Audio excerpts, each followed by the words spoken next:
cab over wheels. You're lucky to have a long line, Wilbert told Thomas and Toby. Mine is only 1.5 miles long, with a station at Norchard and another at Lydney. The scenery is super, though, and my driver says it's better up the valley. Our volunteers are going to open that bit too. They work hard, but it takes a long time. One of Wilbert's first jobs was at the lead mine. "Don't pass the danger notice," Thomas warned.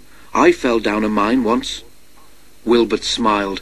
"I've worked in a colliery," he said, "so I know about danger notices. But," he added, "there was an engine once who thought he knew better." "What happened?" asked Toby and Thomas. Wilbert paused. "This engine didn't have a name," he began, "just a number, 16, and he worked in a steelworks. One of the jobs that 16 and his friends had to do was to take the waste from the works in special trucks to a place they called the tip. Well," went on Wilbert, 16 got tired of always stopping in the same place. He tried to go further, but his driver always prevented him. The other engines tried to stop him too. "If the notice says danger, you shouldn't pass it," they said. 16 paid no attention. "Don't be stupid," his driver said. "We mustn't pass the notice, or goodness knows where we shall end up." But 16 wanted to know. "Pooh," he scoffed, "I can take care of myself." One wet day, 16's chance came. The rails were slippery, and when his driver tried to stop, he couldn't. You see, 16 had asked the trucks which were in front of him to carry on past the warning sign. They did just that, and their momentum pulled 16 with them. "You silly engine," scolded his driver. "Wasn't my fault," muttered 16 sulkily. "It was those trucks."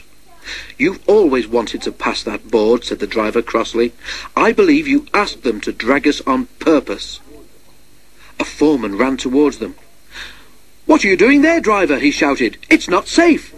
"The trucks dragged us," explained the driver. "Well, come to the office with me, and you, fireman, get your engine back on firm ground before it's too late," ordered the foreman. But it was already too late. As the foreman turned away, the earth beneath 16's wheels sank and the rails sagged. A small rush of stones clattered away to the bottom of the bank. 16's fireman knew that if he tried to move the engine now, he would only make things worse. "Ooh, groaned 16. Beneath his weight, the rails sagged even more. Suddenly, they fell away completely. As the fireman leapt for safety, 16 overbalanced. The coupling between him and the trucks broke, and he rolled cab over wheels down the bank. He reached the bottom with a crash and lay on his side, looking surprised and leaking steam in all directions. "Help!" he gasped weakly. Thomas and Toby were silent. "What happened to 16 after that?" ventured Toby. "Oh, he was rescued," Wilbert said, "but he wasn't repaired, and he was sent to the back of the shed in disgrace." "Is he still there?" asked Thomas.